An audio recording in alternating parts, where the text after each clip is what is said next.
terimalah salam meta dari saya Sotihotu Namo Buddhaya. Sebelum video ini dimulai, izinkan saya memperkenalkan diri terlebih dahulu. Perkenalkan, nama saya Viola Quinlim, saya dari kelas 9A. Kali ini kita akan membahas suatu buku pengembangan diri atau buku self-improvement.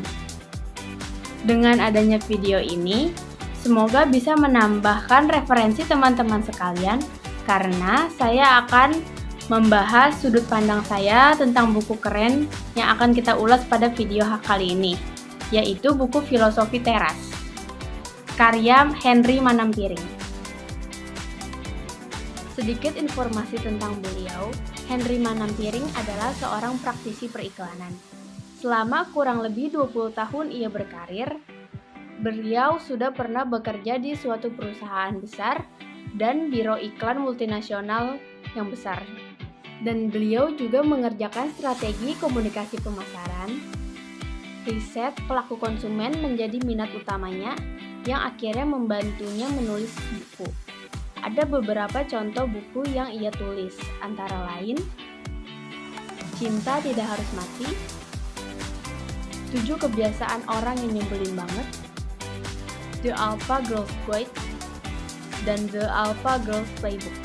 Oke, mari kita bahas buku Filosofi Teras. Yang pertama itu Stoicism. Stoicism adalah aliran filsafat yang lahir 2300 tahun yang lalu di Yunani kuno. Ini mengajarkan manusia bernalar, hidup bernalar agar dapat mengambil keputusan dengan benar. Dan efeknya, jika kita berhasil melakukannya, hidup kita akan jauh lebih tenang dan tidak mudah overthinking. Yang kedua adalah dikotomi kendali. Dalam buku ini ada kutipan yang mengatakan bahwa some things are up to us, some things are not up to us. Memang ada hal-hal yang berada di bawah kendali kita, dan juga ada hal-hal yang bukan berada di bawah kendali kita. Kita tidak pernah bisa menaruh kebahagiaan kita di bawah yang bukan kendali kita.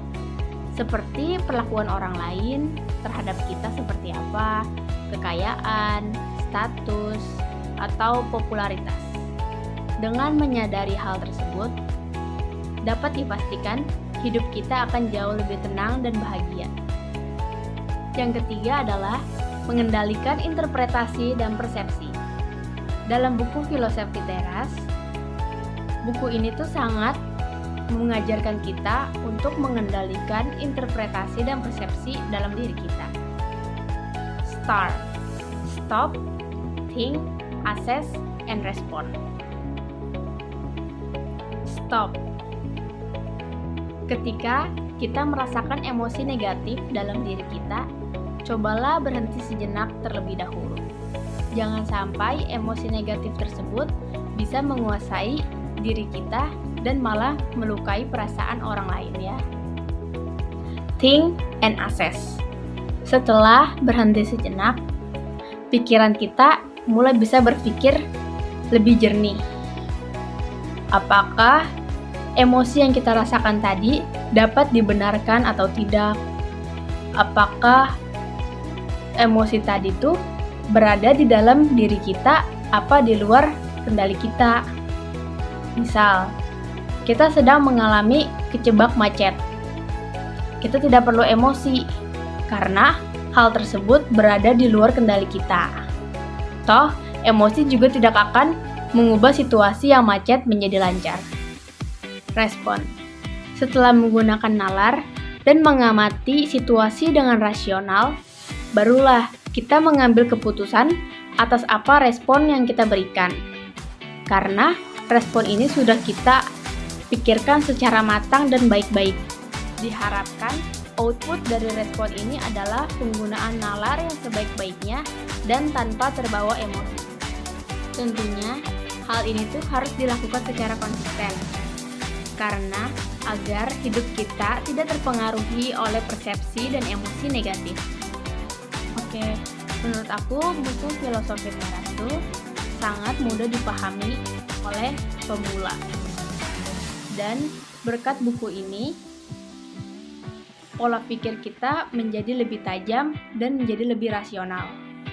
Diharapkan pembaca dapat mengendalikan hal-hal yang berada di bawah kendali dia dan hidup menjadi lebih tenang dan bahagia. Sekian video dari saya. Semoga informasi yang saya berikan bermanfaat untuk kita semua. Sesudahnya, terimalah salam meta dari saya, Soti Hotu. Namo Buddhaya.